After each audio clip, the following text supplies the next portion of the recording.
ছাত্ৰ ছাত্ৰীসকল, আজি মই তোমালোকক আহাৰ আৰু সুস্বাস্থ্য এই পাঠটোৰ বিষয়ে পঢ়াবলৈ আগবাঢ়িছোঁ। ইতিমধ্যে তোমালোকে আহাৰ কাক বোলে আমি আগৰ ক্লাছত পঢ়ি আহিছোঁ। এতিয়া আৰু আমি সুস্বাস্থ্য, তোমালোকে এই সুস্বাস্থ্যটো চাবা। সু মানে কি? ভাল। তাৰ মানে আমি নিৰোগী হৈ থাকিব পৰাটোৱেই, নিৰোগী মানে ৰোগমুক্ত হৈ থাকিবলৈ, হয়নে? স্বাস্থ্য কথাটো তোমালোকে বুজি পাইছা। দেহ বা মন এইটো একেলগে আমি কি বুলি ক'ম? স্বাস্থ্য বুলি ক'ম। এই স্বাস্থ্যটো পিছত যাওঁতে আমি ক'ম। এদিন মই তোমালোকক এটা কথা উল্লেখ কৰিছিলোঁ যে আহাৰৰ কথা কওঁতে ইয়াত আগৰ লেচন এটাত যে স্বাস্থ্য বুলি কোৱাৰ লগে লগে আমাৰ যিখিনি খাদ্য প্ৰয়োজন হ'ব সেই খাদ্যখিনি আমি দুই ভাগত ভাগ কৰিম।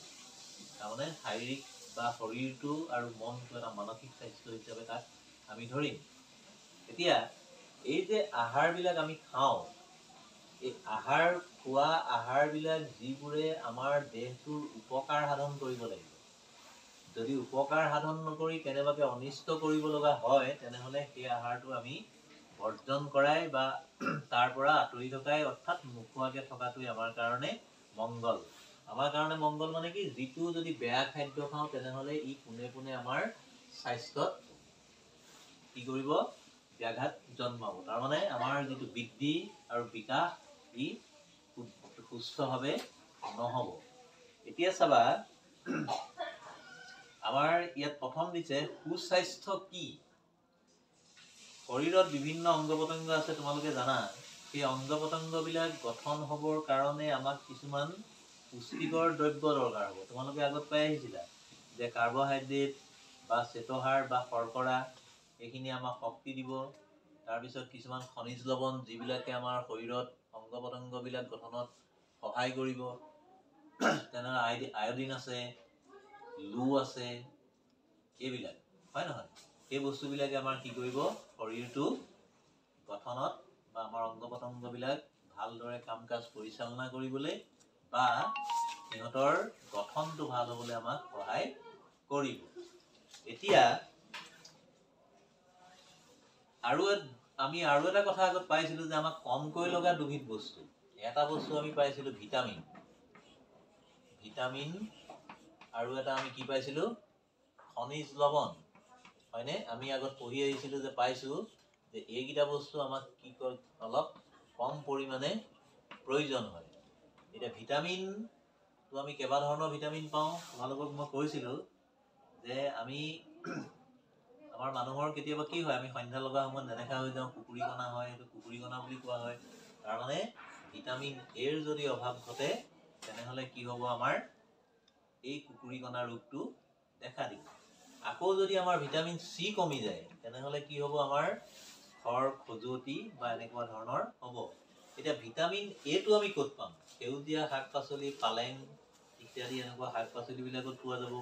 আৰু ভিটামিন চিটো আমি সাধাৰণতে টেঙা জাতীয় ফলত আমি পাম, হয়নে? আৰু খনিজ লৱণৰ কথা আমি কৈছিলোঁ। তোমালোকক এটা কথা মই অলপ আগত উল্লেখ কৰিছিলোঁ, লু, আয়ডিন,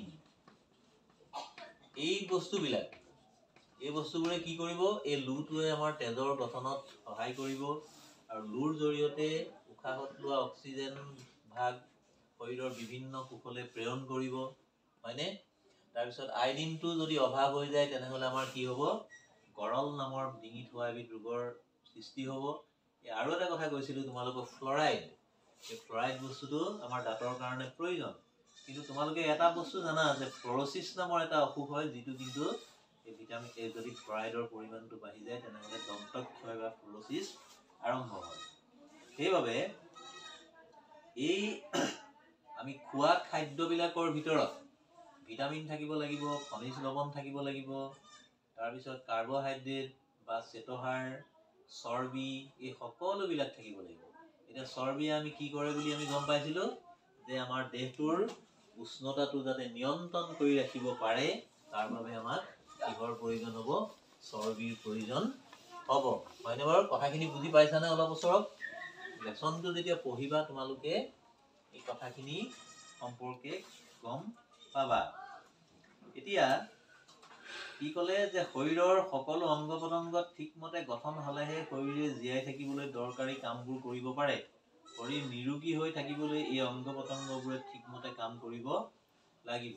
ইয়াৰ আগৰ ক্লাছত আমি এটা বস্তু পাইছিলোঁ যে আমাৰ গোটেই বস্তু মানে বিভিন্ন ধৰণৰ অংগ লগ লাগি এটা তন্ত্ৰ গঠন হয়।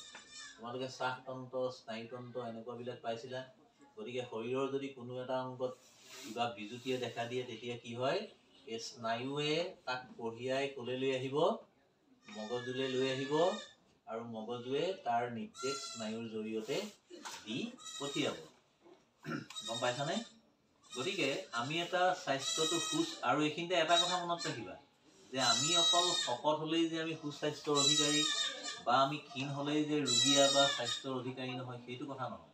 প্ৰকৃততে কথাটো হ'ল কি যে আমাৰ শৰীৰৰ সকলোবিলাক অংগই আমাক ভালদৰে হাত দি আছে নাই, হাত দি আছে নাই মানে বুজি পাইছানে?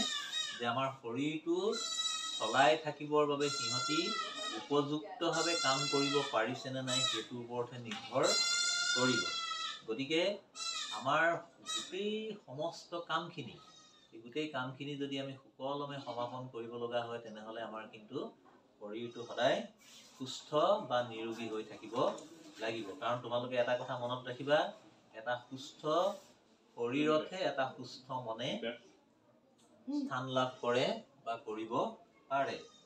তাৰপিছতে আহিলে সুষম আহাৰ, বেলেঞ্চ ডায়েট বুলি যিটো কথা কোৱা হয়। তোমালোকে আগৰ পাঠত সুষম আহাৰ এই বস্তুটো পাইছিলা। সুষম আহাৰ চাবা, এতিয়া আমাক আহাৰত কি থাকিব লাগিব? প্ৰথম কথা কাৰ্বহাইড্ৰেট থাকিব লাগিব। এইটো দন্তীয়ত মূৰ্ধন্যত যি লিখা তুমি তোমালোকে তাকে লিখিব পাৰা, কিন্তু এইটো দন্তীয়ত লিখিব নোৱাৰিবা। কাৰ্বহাইড্ৰেট, তাৰপিছত কি লাগিব? প্ৰটিন লাগিব, তাৰপিছত ফেট বা চৰ্বি লাগিব, তাৰপিছত আৰু কি লাগিব? ভিটামিন লাগিব, খনিজ লৱণ লাগিব, হয়নে? এই গোটেই বস্তুখিনি আমাক এটা সুস্বাস্থ্যৰ বাবে আমাক প্ৰয়োজন হ'ব। এতিয়া এই যি আহাৰত এই সকলোবিলাক বস্তু কি হ'ব? এটা ঠিক জোখত বা উপযুক্ত মাত্ৰাত থাকিব, এইটোকে আমি কি বুলি ক'ম? সুষম আহাৰ বুলি ক'ম। এতিয়া তোমালোকে চাইছা হৰলিক্স, মালটোভা এনেকুৱা সেইবিলাক যে আমাক ল'ৰা ছোৱালীক খাবলৈ দিয়ে, সেইবিলাক হ'ল তাত এটা উপযুক্ত পৰিমাণৰ বৈজ্ঞানিক ভিত্তিত তাত এই পদাৰ্থবিলাকক তাত সন্নিৱিষ্ট কৰা থাকে আৰু সেইবোৰ খাবলৈ দিয়া হয়। গম পাইছানে? তোমালোকে আগৰ কথা এটা কথা পঢ়ি আহিছিলা যে বৃদ্ধ বা বুঢ়া মানুহবিলাক আৰু বাঢ়ি অহা ল'ৰা ছোৱালী, তাৰমানে সৰু ল'ৰা ছোৱালীবিলাকক সুষম আহাৰৰ প্ৰয়োজন বেছিকৈ হয়, যিটো তোমালোকে আগত পঢ়ি আহিছা। এতিয়া চাবা, স্বাস্থ্যৱান হ'বলৈ পুষ্টিকৰ খাদ্য খাব লাগে।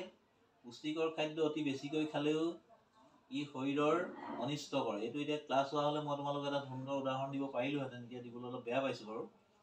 এদিন যে মই তোমালোকক কৈছিলোঁ মনত আছেনে? গাখীৰ বেছিকৈ খালেও বিপদ, কমকৈ খালেও বিপদ। হয় প্ৰগতি, নহয় চম্পিনী। মনত আছেনে এই কথাখিনি? তোমালোকে বুজি পাইছানে? এটা আমাৰ নিৰ্দিষ্ট হিচাপত সি থাকিব লাগিব। যদি নিৰ্দিষ্ট হিচাপত নাথাকে তেনেহ'লে কি হ'ব? আমাৰ মানে ৰোগে দেখা দিব আৰু তাৰ ফলস্বৰূপে আমি চিকিৎসকৰ কাষ চাপিব লাগিব। এতিয়া চাবা, সুস্বাস্থ্যৰ বাবে শাক পাচলি আৰু ফল মূল। এতিয়া আমাৰ স্বাস্থ্যটো ভালে ৰাখিবলৈ হ'লে আমি কি কৰিব লাগিব? বিভিন্ন ধৰণৰ শাক পাচলি খাব লাগিব। তাৰমানে বতৰৰ বস্তুবিলাক, তাৰমানে এটা নিৰ্দিষ্ট সময়ত হোৱা শাক পাচলিবিলাক বা ফল মূলবিলাক, এইবিলাকে কি হয়? এই ফল মূলবিলাকে আমাৰ শৰীৰত কি কৰিব? ৰোগ প্ৰতিৰোধ ক্ষমতাটোৰ বাহিৰেও আমাক কি কৰিব? মনটো ভাল লাগি থকাত ই সহায় কৰিব। এতিয়া তোমালোকে এটা বস্তু চাবা, এতিয়া গৰমৰ দিনত ৰঙালাও হয়, হয়নে? কঁঠাল হয়, এইবিলাক খাই দিলে আমাৰ গৰম উঠে, কিন্তু আমি তাক নোখোৱাকৈ থাকিব পাৰিমনে? তাক আমি নোখোৱাটো আমাৰ নিজৰ ভুল হ'ব। কিয়? সেই সময়ৰ সেই বস্তুবিলাকে আমাৰ শৰীৰত কিছুমান ভাল কাম কৰিব, আমাৰ দেহটোক বেমাৰৰ প্ৰতিৰোধী কৰি তুলিব। গতিকে সেইবিলাকো তোমালোকে খাবলৈ যত্ন কৰিবা। ইয়াৰ ভিতৰতো আৰু কিছুমান বস্তু আছে।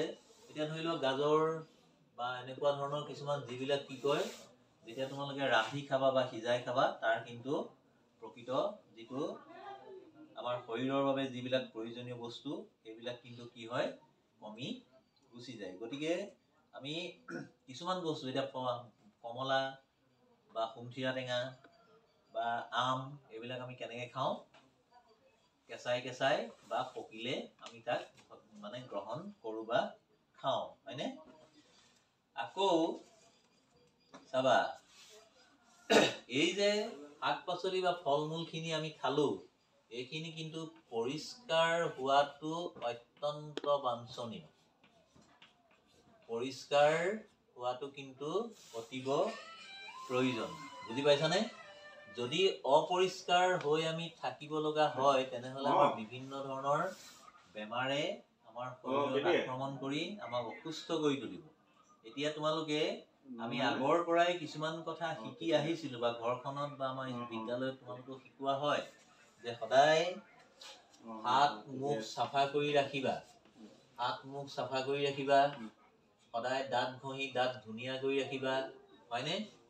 এতিয়াৰ পৰিস্থিতিৰ লগত যদি তোমালোকে ভালদৰে খাপ খুৱাই তেনেদৰে চোৱা, তেতিয়া তোমালোকে দেখিবা এই যিটো আমাৰ COVID-19 যিটো আৰম্ভ হৈছে, তাৰ প্ৰথম আমাক কি বুলি ক'লে, যে হাত ভৰিবিলাক বা হাতখন সদায় চাফা কৰি ৰাখিব লাগিব, ধুব লাগিব।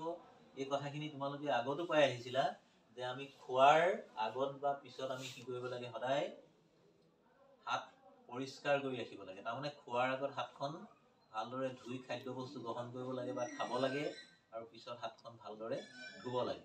আৰু ঘনাই কি বুলি কৈছে, যে মুখখন চাফা কৰি ৰাখিব লাগে। ইয়াৰ কাৰণটো কি তোমালোকে জানিবানে? কাৰণ আমি কাপোৰ কানি পিন্ধি থাকিলে আমাৰ গাটো ঢাক খাই থাকে, কিন্তু আমাৰ মুখখন সম্পূৰ্ণৰূপে উন্মুক্ত বা মুকলি হৈ থকাৰ কাৰণে কি হয়, এই যে ভাইৰাছ বা বেক্টেৰিয়া এনেকুৱাবিলাক আমাৰ গাত পৰিব পাৰে, আৰু খাদ্য বস্তুৰ জৰিয়তে সি আমাৰ শৰীৰত প্ৰৱেশ কৰিলে, এতিয়া যিটো অসুখ হৈছে COVID-19, ইয়াৰ প্ৰতিটো মিউটেশ্যন বা ইয়াৰ পৰিৱৰ্তন হৈ গৈ আছে। ই কি কৰিব, প্ৰথম অৱস্থাত প্ৰথমেই গৈ সি আমাৰ শ্বাসতন্ত্ৰত সি আহুকালৰ সৃষ্টি কৰিব, শ্বাসতন্ত্ৰৰ অসুখ আনি দিব, অক্সিজেনৰ পৰিমাণ কমি যাব, এনেকুৱা ধৰণৰ কিছুমান লক্ষণে দেখা দিব। গতিকে তোমালোকে এটা কথা মন কৰাচোন, যে আমি প্ৰথম অৱস্থাৰ পৰাই যিখিনি কৰিছিলোঁ, কিন্তু সেই কৰাখিনিকে আমাক আকৌ আজি শিকাই দিব লগা হৈছে, যে তোমালোকে এই কামখিনি কৰিলেহে নিজকে কি কৰি ৰাখিব পাৰিবা, এটা সুস্থ কৰি ৰাখিব পাৰিবা। কথাটো বুজি পাইছানে? আৰু এই পৰিষ্কাৰ কৰিবলৈ হ'লে আমি কি কৰিব লাগিব, বজাৰৰ পৰা অনা শাক পাচলি লাগিব। সেইখিনি আমি বজাৰৰ পৰা অনা শাক পাচলিখিনি ধুনীয়াকৈ ধুব লাগিব, আৰু যিটো বাচন বা বৰ্তনত ৰাখিম, সেই বাচন বৰ্তনটো ধুনীয়াকৈ পৰিষ্কাৰ হৈ থাকিব লাগিব। আৰু তোমালোকক এটা কথা কোৱা হয়, যে মুকলিকে ৰখা যিকোনো বস্তু তোমালোকে নাখাবা, বা তোমালোকক আৰু কি কয়, যে আইচক্ৰীম তোমালোকে নাখাবা। কিয় কোৱা হয় জানানে? এই যে মুকলিকে থকা ফল মূলবিলাকৰ ওপৰত বিভিন্ন লেতেৰা ঠাইৰ পৰা মাখি চাখি পৰিব, এটা মাখিৰ দেহত, তাৰ ঠেঙত, তাৰ গাত, তাৰ পাখিত অসংখ্য বেমাৰৰ বীজাণু আহিব পাৰে। সেই বেমাৰৰ বীজাণুবোৰ আহি যেতিয়া শাক পাচলি বা ফল মূলবিলাকৰ ওপৰত পৰিব, তাৰপিছত যদি আমি ইয়াক আকৌ ভালদৰে ধুই নাখাওঁ, সেইবিলাক আমাৰ দেহত প্ৰৱেশ কৰিব। প্ৰৱেশ কৰাৰ ফলস্বৰূপে কি কৰিব, আমাৰ অসুস্থ কৰি তুলিব, আমাৰ বেমাৰ বা ৰোগৰ সৃষ্টি হ'ব। কথাখিনি বুজি পাইছানে তোমালোকে? অকণমান লেচনটো পঢ়িবা, মই অলপ বহলাই তোমালোকক কৈ দিছোঁ। তোমালোকে খালি লেচনটো পঢ়ি এই কথাবিলাক জানিবলৈ সদায় যত্ন কৰিবা। এতিয়া চাবা,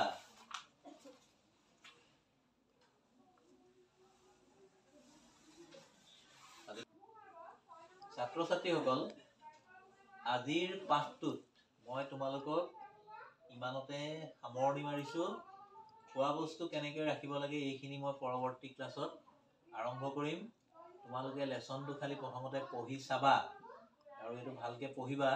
আৰু যিটো পৰীক্ষা হ'ব, মই তোমালোকক চিলেবাছটো দিলোঁৱেই, সেই দুটা লেচনেই চাবা। এইটো খালি মই তোমালোকক পঢ়ুৱাইহে থৈছোঁ। আৰু লেচনটো পৰৱৰ্তী যিখিনি আছে খোৱা বস্তু আমি কেনেকৈ ৰাখিব লাগে তাৰ পৰা শেষলৈকে কিন্তু তোমালোকে পঢ়ি ল'বা। তেতিয়া মই কোৱা কথাখিনিৰ লগত সামঞ্জস্যটো আহিব, মিলাই লৈ তোমালোকে পাঠটো বুজাত